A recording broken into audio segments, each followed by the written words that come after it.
Welcome to the Private School Leader Podcast, where private school leaders learn how to thrive and not just survive as they serve and lead their schools. I'm your host, Minkus. A couple of weeks ago, I was driving home from school and listening to sports talk radio like I usually do, and a commercial came on and they asked this question: are you drowning in debt?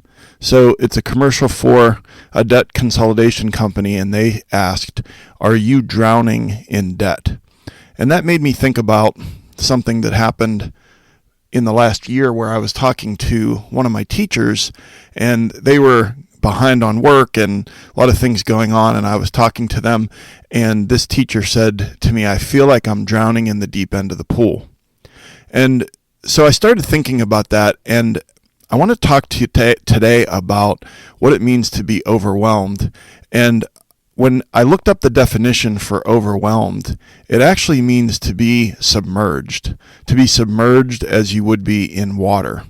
And I found a very interesting definition on a Talkspace blog, and it says that by definition, being overwhelmed means to be completely submerged by your thoughts and emotions about all of life's current problems to the point where you lack productivity and feel frozen or paralyzed.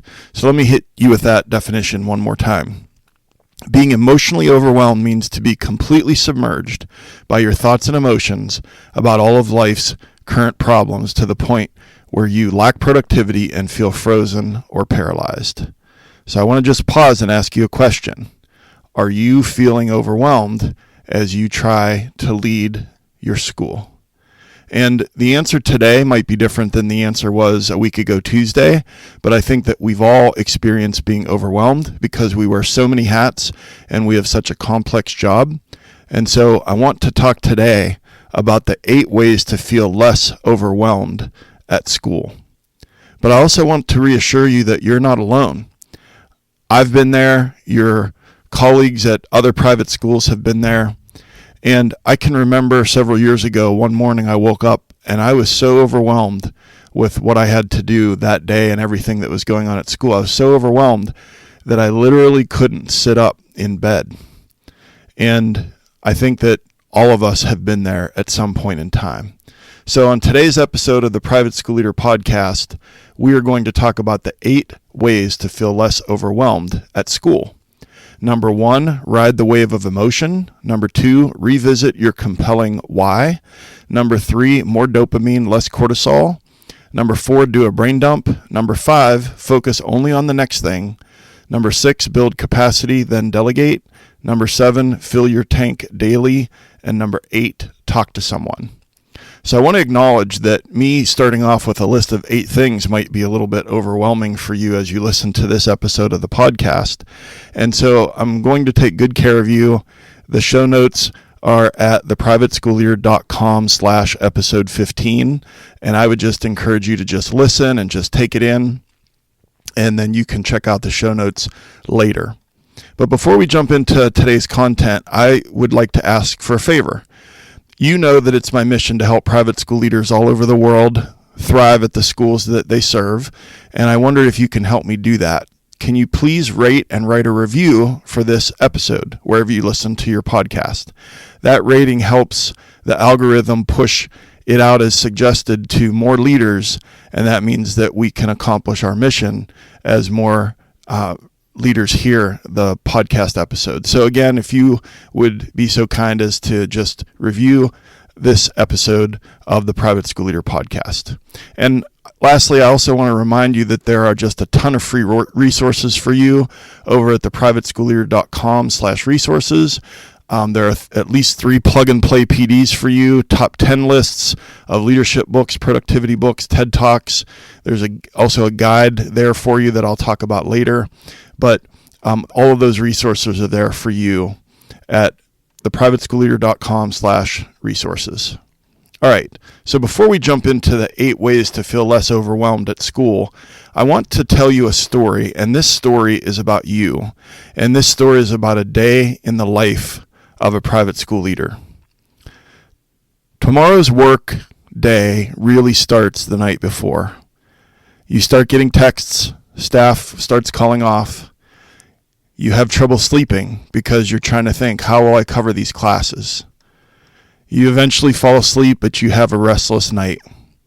You wake up to a text from another teacher calling off in the morning. You get to school, you do arrival duty to cover for one of those teachers that's out. You rush and just make it in time to make morning announcements. You finish off coverage by awkwardly asking 3 different teachers to cover a class during their prep periods. You'll be covering at least one class yourself. You get back to your office and you look at your to-do list, and it's very long. You open up email and you see you've gotten 75 new unopened emails since the last time you looked at email last night. You scan it quickly. There's an email from a parent who's very concerned about her child's progress in math. There's an email from one of your teachers who's really concerned about a 6th grader who's shutting down and is probably because of the bitter divorce proceedings happening at home. You look up and you see a binder on one corner of your desk, and it's the accreditation recommendations that need to be implemented by the end of the semester. And on the other corner of your desk is a folder. It contains the budget forecast that you need to review before tomorrow night's board meeting. You reach for that folder, and just as your hand is about to touch the folder, your phone intercom buzzes, and your administrative assistant said, "Mrs. Williams is here and wants to talk about something that happened at recess yesterday, and she seems pretty upset. And also, I hate to say this, but the board president is online too with a question. Do you want me to take a message?" And you sigh and you look down and you see on the corner of your computer the little time, and it's 8:45 a.m. And I didn't mention the classroom observation that you already had to cancel, the middle school meeting that didn't go well yesterday, the lunch and recess duties that you are going to need to cover, the safety committee meeting that you'll be 15 minutes late to, the hundreds of decisions that you'll make today, the teachers that need to talk, the students that need your attention, the parents that demand your attention, the bus duty that you need to cover, the middle school soccer game that you'll stop by for 5 minutes, then your kids, your spouse, dinner, homework, showers, lunches to be packed, and then you collapse in a heap of exhaustion just to do it all over again. That was 24 hours in the life of a private school leader. And I wonder if I described you, or parts of that described you, or maybe only it described some days. Hopefully it's only some days and not every day. But here's a question. How could any person have a day like this and get up and do it day after day, year after year? And the answer is you can't. The answer is you can't. You can't do this every single day and remain submerged and remain overwhelmed by your thoughts and emotions and be paralyzed and frozen and to lack productivity because you are so overwhelmed. And so today, I'm going to help you with that.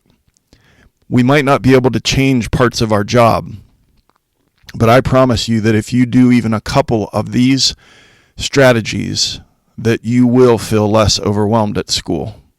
So let's get started. Number 1 is ride the wave of emotion. So I already said that the definition for overwhelmed means to be submerged.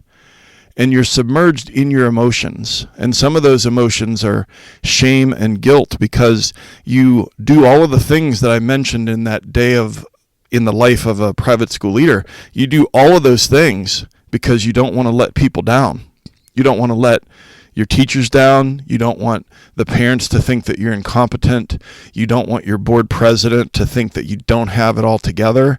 And I just want to remind you of something. It is exhausting to pretend that you are not overwhelmed when you are. And I want you to come back to me for a second. I want you to hear this again. It is exhausting to pretend that you are not overwhelmed when you are overwhelmed. And so I want you to think about it in this way. And again, I took this from that Talkspace blog post, and I'll include that in the show notes. But I want you to think about instead of being submerged in the water with your emotions, and that the word overwhelm means submerged. Instead of being in the water and underneath the water, I want you to ride that wave of emotion and just think about being on a surfboard. Now, I've never surfed before, but I think you get the analogy that to reverse your overwhelmed thought processes and the feelings of unpredictability and complete despair, those things fuel your feeling of overwhelm. The unpredictability fuels the overwhelm. And so instead of being submerged, to just have that mindset shift where you're starting to ride those waves of emotion and you're staying on top of it.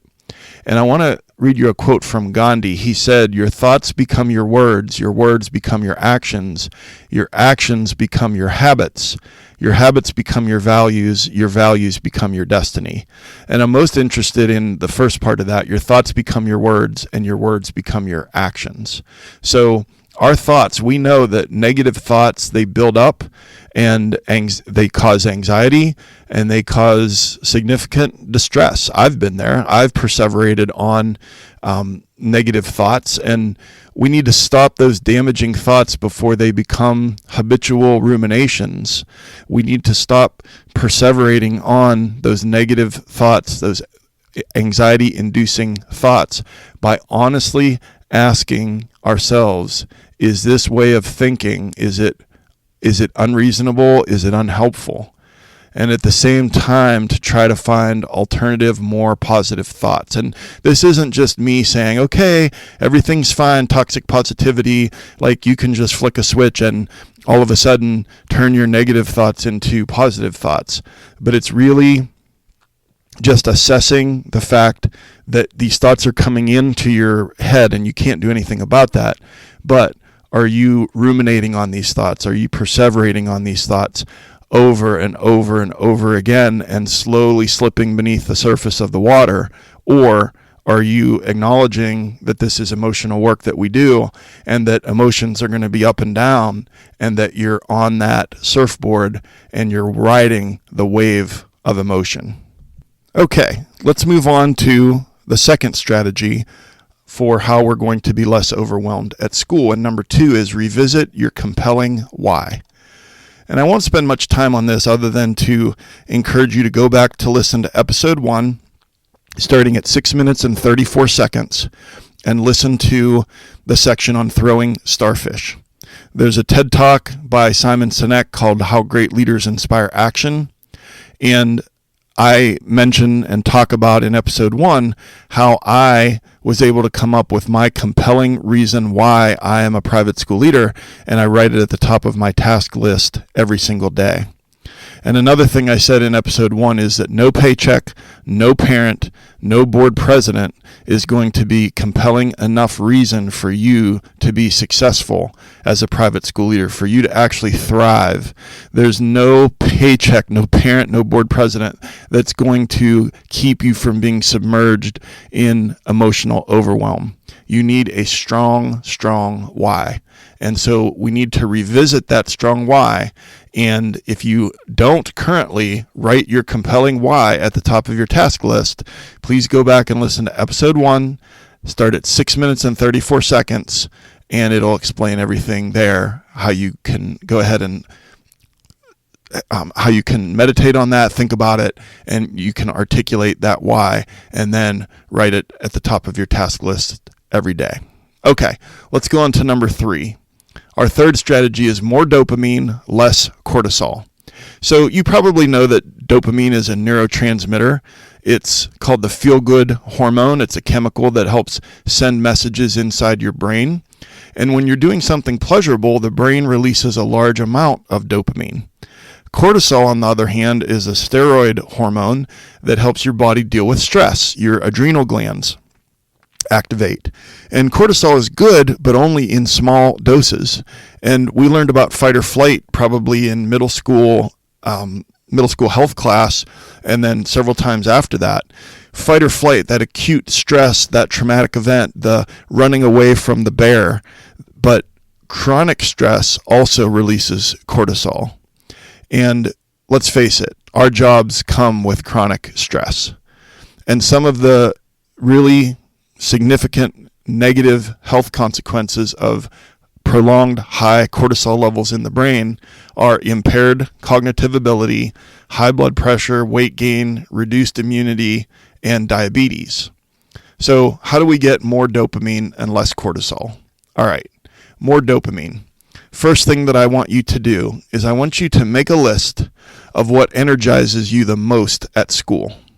So in other words, your favorite things about your job, the things that when you do them, you really enjoy doing that. And so for me, I'll talk for a moment about during the pandemic, that the first year especially, but really those 2 really, really hard years where probably like your school, like our school was in person.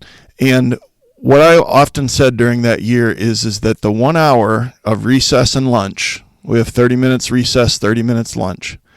And we did it outside as often as possible. We had outdoor lunch, unless it was really cold. And that 1 hour a day, I would often say, got me through the next 23 hours. Because walking around, talking to the kids, talking to the teachers, just kind of hanging out and just making my way around, checking in with every teacher that had a recess duty and then every teacher that had a lunch duty. And that 1 hour, fresh air, sometimes sunshine, that 1 hour was the key for me to be able to get through the next 23 hours during the pandemic. But what about you? Is it interacting with the kids? Is it going into the kindergarten room and reading a story? Is it going up to the gym or over to the gym to the basketball game for even 30 minutes?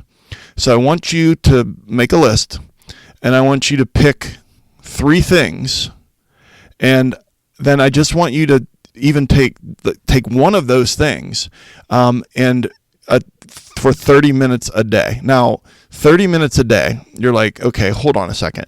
I don't have time to do my job. I certainly don't have time to do something that takes 30 minutes a day. All right, give me a second to try to convince you. First of all, if you're working a 10-hour day, 30 minutes is 5% of your day. So you mean to tell me that if you're intentional and you schedule it, that you can't give up 5% of your day to do something that's going to increase your dopamine? Now, I'm not even talking about necessarily that you go into your office and shut your door for 30 minutes and, scroll through your phone. I'll get to that later. I'm not really talking about that. I'm talking about how you can double dip. And what I mean by that is if you're out in the school and you're interacting with kids, or you're reading a story, or you're at the basketball game, or you're walking around at recess and lunch, you're still doing your job, but you're doing those things that energize you in your job. But here's the problem. Even though you know that, we don't get to that because we don't schedule that. So what I'm encouraging you to do is pick something that energizes you at school and to schedule it into your day for 30 minutes a day, and remind yourself that that is 5% of your day in a 10-hour workday. All right, so that's more dopamine. And then less cortisol. First of all, I think it's important that you name it, and I'll explain what I mean. If you're feeling really stressed out, this is something that's been a game changer for me over the last couple of years, is to just stop and to name it. What is it that I'm feeling right now? Why am I stressed out? Am I stressed out because of that email that I opened from that parent? What is it? Because here's the thing. Fight or flight keeps us alive. And your brain doesn't know why it's stressed out. It just knows that it's stressed out, and it floods the brain with cortisol. And so you're running away from that bear. You're out in the woods. But then when you get away from the bear, then the cortisol stops flooding your brain. But when you're sitting at your desk and you're super stressed out, your brain is like literally looking around for the bear, and it doesn't see the bear, and so it thinks it needs to keep running. And so what I've found is that if I just name it, either out loud if I'm by myself or quietly in my head, that sometimes that will slow things down with the cortisol. Just to say I'm stressed about the board meeting tomorrow, or I'm stressed about that phone call that I need to make later. You need to identify the stress, and it's like identifying that the bear is no longer chasing you, and that actually kind of tricks your brain into stopping the flow of cortisol into your brain. So more dopamine, less cortisol. And then real quick, I just want to mention the thing that I learned in the past year, a mindfulness practice that really, really has helped me get me back on track when I'm super stressed out. And so again, this is something that you'd probably do in your office, maybe with the door shut, but you could kind of do it anywhere. But I'll just quickly go over it. So you stand, you're sitting, whatever, and you're doing some box breathing. And so for me, it's just 3 deep breaths in and 3 deep breaths out. And so what you're doing is that 3 deep breaths in, and then you're naming 5 different things that you see. And so literally, if I'm sitting in my office, I'll see, okay, there's my clock. 3 breaths in, 3 breaths out. Okay, there's my keyboard. 3 breaths in, 3 breaths out. Okay, there's the doorknob on my door. 3 breaths in, 3 breaths out. And then, so you go 5 things that you see, and then you close your eyes, and then it's 4 things that you hear, 3 things that you feel, 2 things that you smell, and 1 thing that you taste. So again, quickly, it is that you are doing breaths, 3 breaths in, 3 breaths out, 5 things that you see, close your eyes, 3 breaths in, 3 breaths out, 4 things that you hear. So I hear the bird outside my window. I hear the fire truck that's going down the street. 3 things that you feel, the weight of myself sitting in the chair, the sore knee that I have. 2 things that you smell, you smell something from the kitchen that's cooking, and 1 thing that you taste. And I've found that this is incredibly effective. Again, that's just for me. But if you don't have a mindfulness practice, this one's as good as any to start off with to try. I've found this to be incredibly useful. If I'm really, really stressed out, it takes probably less than 2 minutes, usually takes about 1.5 minutes, and I can go from being super stressed out to being much more pulled together. So we're talking about more dopamine, less cortisol. All right, and then we're on to number 4. Of our 8 strategies for feeling less overwhelmed at school. So number 4 is do a brain dump. So open loops cause stress and feelings of overwhelm. When we have stuff that's on our mind and we're trying to remember, okay, don't forget to do this, don't forget to do that, all of these open loops cause us to feel stressed out and overwhelmed. And there's no way that we can remember everything and get it all done. David Allen wrote a book called Getting Things Done, which is an outstanding productivity book. But he also did a lot of research on the brain. And one of the things that David Allen says is the brain is great for creative thoughts, but it's a terrible office. In other words, your brain is great for generating ideas, but it's a terrible it's a terrible office. It's not great for holding things like file folders or a filing cabinet. The brain is terrible at that. And so our brain was never meant to hold on to things, but trying to hold on to things causes us stress.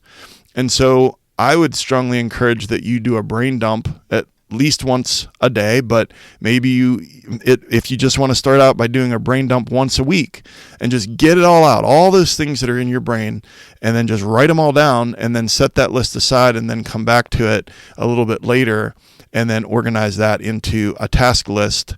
And I really challenge you to try that and then see if you're less stressed out afterwards, because we don't even realize it, but those things we're holding on to that we're trying to not forget, that it causes us stress. And then one last thing that's a little bit of a tip that I do is if I'm out at recess or I'm walking down the hall and a student or a teacher walks up to me and is like, hey, can you check and see if about this certain thing?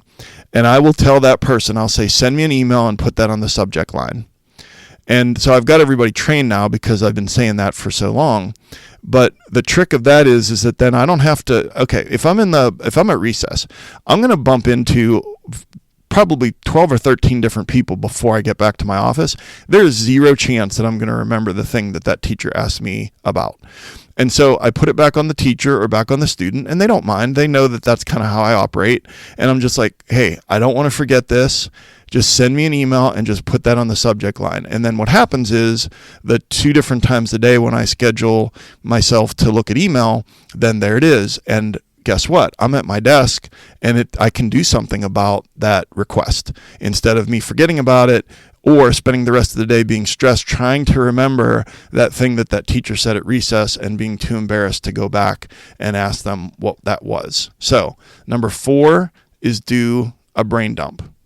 And so we're doing the 8 ways to feel less overwhelmed at school. Number 1, ride the wave of emotion. Number 2, revisit your compelling why. Number 3, more dopamine, less cortisol. Number 4, do a brain dump. And number 5, focus only on the next thing. So a long time ago, I heard the reason that lion tamers, we don't see this much anymore at the circus, but back in the day, you'd see a lion tamer and they would have a stool and a whip. And it never occurred to me to wonder why they have a stool. But one year, several years ago, one time I read a story about why. And what it is that they would always have a stool with 4 legs, and the lion would look at the stool, at the legs of the stool, and would try to focus on it. And the lion can't focus on more than one thing at a time. And so it would just be all blurry. And that's why the lion didn't attack the lion tamer, is because they actually couldn't see the lion tamer. All they saw was this blurry beige stool that was, not that far from their face. And so you're like, okay, Mark, why are you talking about the circus and stools and lions? Here's the thing. We're the same way. We cannot really focus on more than one thing, or we try to focus on all the things and we get paralyzed. And we're like that lion where it's all blurry and we really can't focus on like what to do next. So pretend you're standing at the base of a mountain and you're just standing there and you're looking at this incredibly huge mountain and you just don't even have the energy. You're so overwhelmed that you don't even take a step to try to climb the mountain. Well, it's because the task is so large. And once I read some research about stuffing envelopes, and they had a group of people and they brought them in, and each table had 1,000 envelopes and 1,000 flyers, let's say, that they had to fold and stuff the 1,000 envelopes. And so for the people, one group had this huge pile of envelopes, 1,000 of them. But then in a different room, they had tables where everything was organized into piles of 10 envelopes and 10 flyers. And you probably know where this is going. The people who had the envelopes and the flyers stacked into groups of 10 were way more productive, way more efficient, and got the task done way more quickly than those folks who had this giant pile of envelopes and a giant pile or stack of flyers. We need to focus on just the next thing. There's a verse in Psalms that I really like. It says, "Your word is a lamp unto my feet and a light unto my path." And what that means is that when you're walking along a path, it's like holding a lantern, and that the lantern only illuminates about 3 feet in every direction, and so you have enough light to take the next step. But in life, we want a spotlight where we can shine it down the path and we can see what's happening, what's coming, what's going to be my future. But we really need to just be focusing on taking the next step. And so one of the ways to feel less overwhelmed at school is to focus only on the next thing. Figure out what is the next thing and then focus only on that next thing. Okay, we're getting there. Number 6. Remember, I just want to pause and remind you that this, I know 8 is a lot, and I don't want you to feel overwhelmed by the list, because my goal for you is to just take 1 or 2 strategies from this list so that you can feel less overwhelmed at school. And this list is in the show notes at theprivateschoolleader.com/episode 15. And it's all there for you. And again, just listen, and then you could go back and look at those show notes and not have to try to memorize all of this. Okay, number 6 is to build capacity in people and then delegate. And I have an admission to make. I used to have a misconception about delegating things. I used to think that I could only delegate things to my administrative assistant. And for many years, that was my whole admin team, was myself, and I had an administrative assistant. And then eventually, as the school grew, I got a dean of students and a lower school principal. But I was just thinking that I could only delegate to people who worked for me in an administrative capacity. And I'll come back to why I've changed my thinking about that in a moment. But one of the reasons that I also didn't delegate very much is I used to be a very insecure leader. And I wonder if you're a younger leader or if you're a leader that's new to your school, if you're insecure or if you think that delegating shows weakness and that you just really want to show everyone that work ethic and grit and that build that reputation, but that's a recipe for you to be overwhelmed and ineffective. So for example, at our school every year we take MLK Day on, we don't take the day off. And so this most recent MLK Day, I had some different things that needed to be done, and one of them was a gallery walk for the middle school students. And so instead of working on that myself, I just got 3 teachers who I knew would do a good job with it. I asked them, would you be willing to do this gallery walk, explained what I needed, and they were more than happy to do it. And off they went, and then that was handled. Sometimes our school goes up to 8th grade, and so sometimes it'll be a 7th or 8th grader that I'll ask for help. But here's where I'm going with this. The title of this section is Build Capacity in People and Then Delegate. You need to identify people at your school that might be able to handle a task, especially people that are really organized. And then if you need to build some capacity in that person to be able to do the thing that you want to delegate, and then delegate the task. And I can hear what you're saying. You're like, well, Mark, did those teachers get a stipend for doing the gallery walk? Or, if I'm going to delegate someone, everyone at my school is like, they don't want to do anything unless they're getting extra pay for that. Well, you need to decide, first of all, it might be worthwhile if you're really overwhelmed and drowning, that a small stipend might be something that needs to be discussed with the board and the board president, and maybe not this year, but maybe next school year, or maybe these are smaller tasks, and from time to time you ask different people. But I don't want you to get stumbling over all of the potential obstacles to being able to do this. Well, this will never work at my school. This would never work at my school. Build capacity, identify people, build capacity, delegate a task, let them do it, and then give them a lot of positive feedback, and you will probably be pleasantly surprised. Because here's the thing, if you continue to think, I can do it all, or I can do this by myself, you are going to be overwhelmed and you are going to burn out. And I don't want that for you. So build capacity in people and then delegate. So we're talking about the 8 ways to feel less overwhelmed at school. Number 1, ride the wave of emotion. Number 2, revisit your compelling why. Number 3, more dopamine, less cortisol. Number 4, do a brain dump. Number 5, focus only on the next thing. Number 6, build capacity in people, then delegate. And number 7 is fill your tank daily. Okay, so I have a 35-minute commute to school and home from school.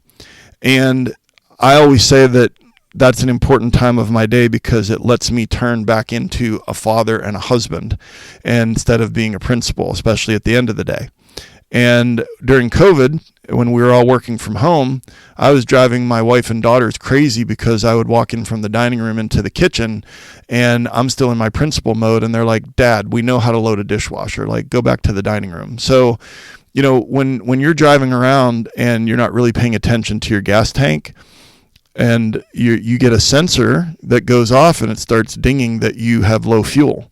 Well, we don't have a low fuel sensor in our day, and we need to refill our tank daily. And we talked about doing things during the school day that energize you. I encourage you to do something for 30 minutes a day and schedule it so that it happens. But what are the things that you can do outside of school? The number one thing is sleep. Almost everyone that's listening to me does not get enough sleep.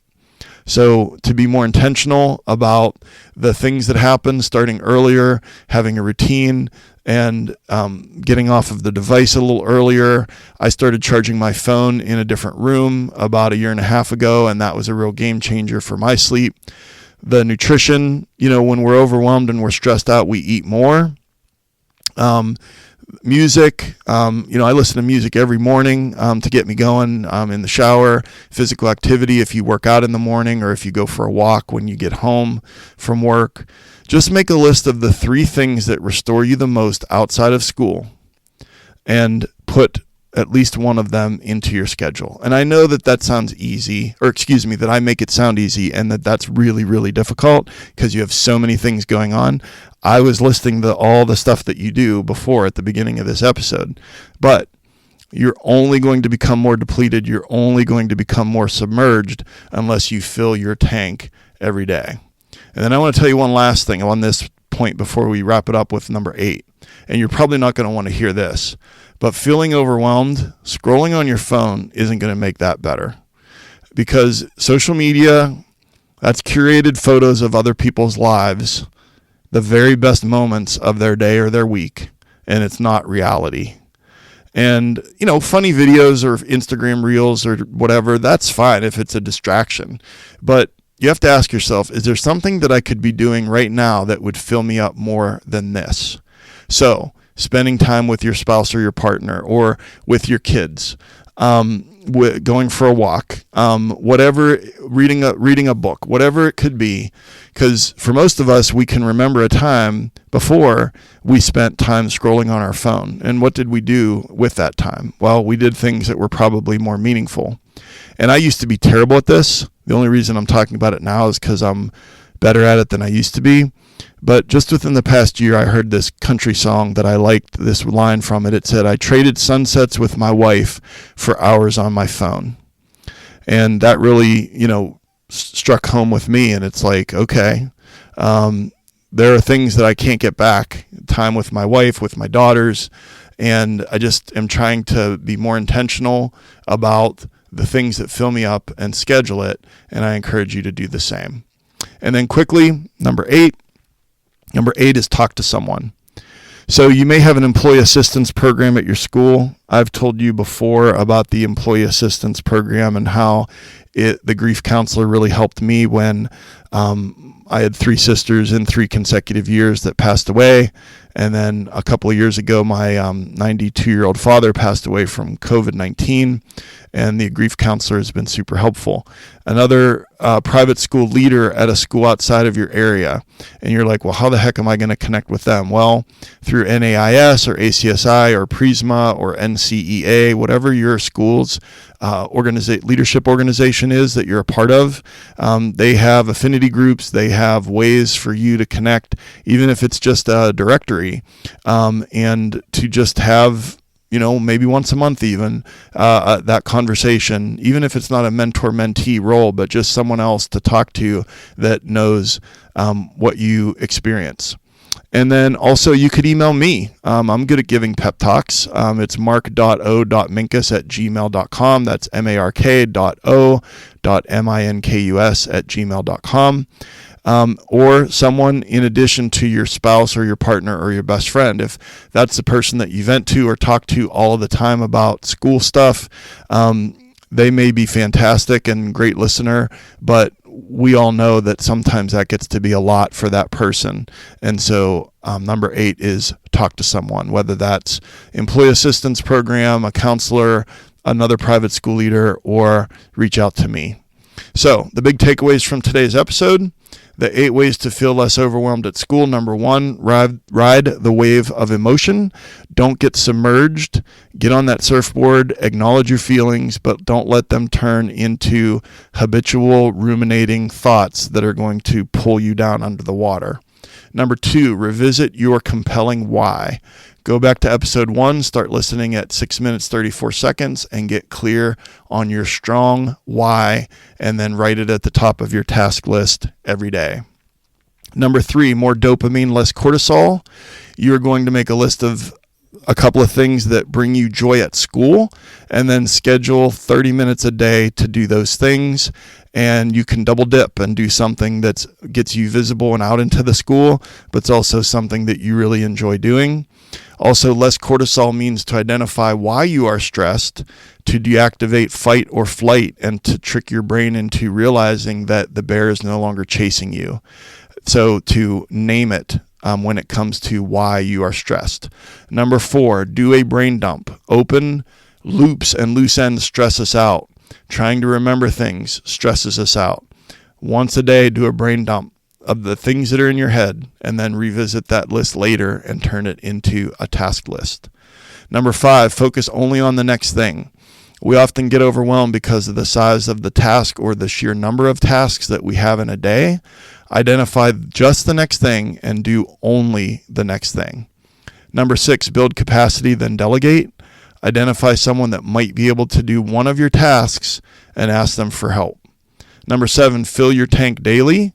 Identify 3 things that fill your tank outside of school and be intentional about doing at least one of those things a day.